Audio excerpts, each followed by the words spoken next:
Hi everyone, today we are going to learn about solving quadratic equations.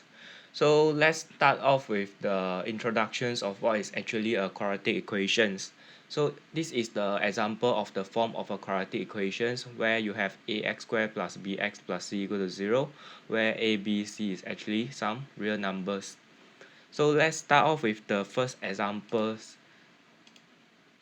So let's say now we have x squared minus 81 equal to 0. We want to solve for x.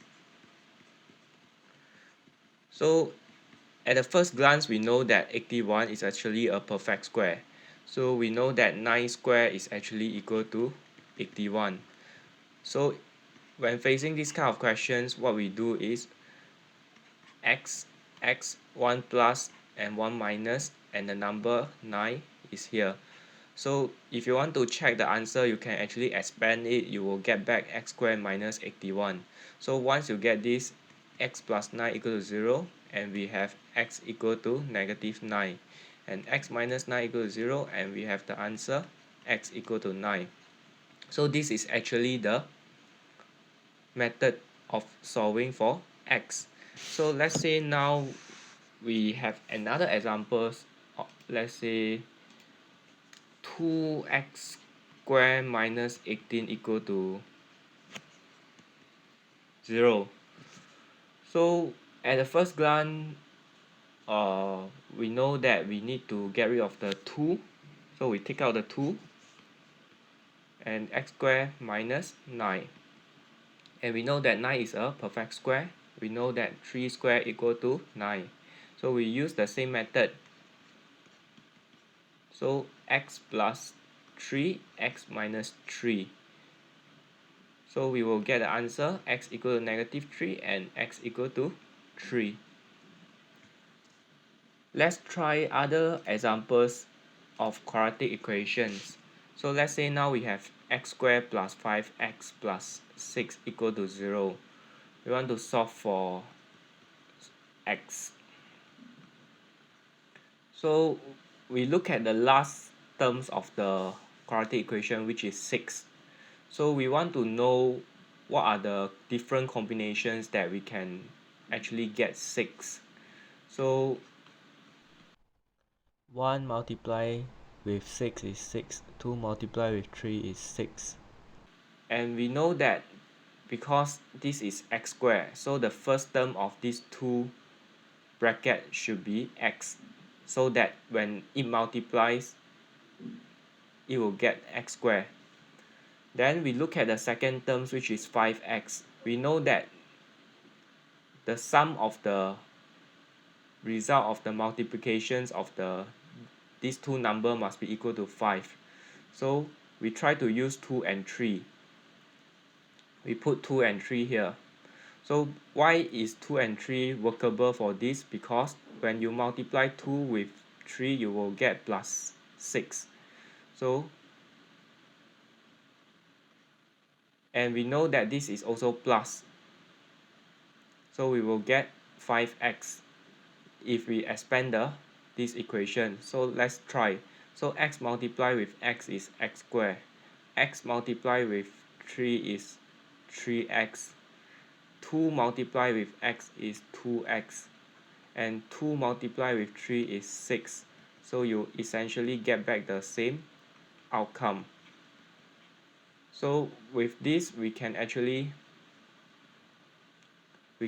solve for x. X plus 2 equals 0, and so x equal to negative 2. X plus 3 equal to 0, and we will get x equal to negative 3. So this is actually the answer.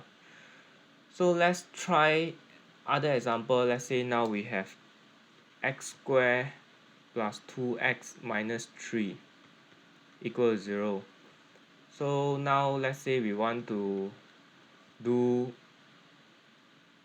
solve for x. So we know that the last term is negative 3. So the combination could be 1 multiplied with negative 3 or negative 1 multiplied with 3. So which one will be the answer? We need to try to think. So the first term must be x and x because this is x squared. And the middle term is 2x. So we know that this one is the only possibility is 1 and 3. So because this is plus, so we know that the plus sign must be here with the 3, and because we know that it's negative 3, so this one of them must be a negative sign. So this is the outcome. So when you expand, you will get back the same outcome. So x minus 1 equal to 0, and we will get x equal to 1. X plus 3 equal to 0, and we will get back x equal to negative 3. So this is the answer to the quadratic equations. So let's try other examples. So now let's say we have x squared minus 3x minus 10 equal to 0. And we know that what is the possibilities to get 10? So we can negative 10. So we can 2 multiply with negative 5, or we can have 1 multiply with negative 10, or we can have negative 2 multiply with 5, or we can have negative 1 multiply with 10. So how to choose?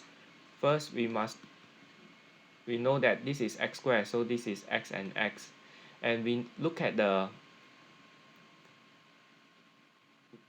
middle terms, which is 3x. So we know that it is 2 and 5. So we put out the 2 and put out the 5 here. Then we see that it is negative sign. And we know that since this is 3, so we know the negative must be with the larger number instead of the smaller number. So this is negative, and one of them is positive. So this is a positive.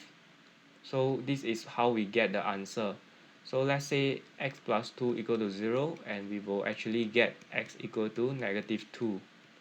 And x minus 5 equal to 0, and we will get x equal to 5. So this is how we solve the quadratic equations.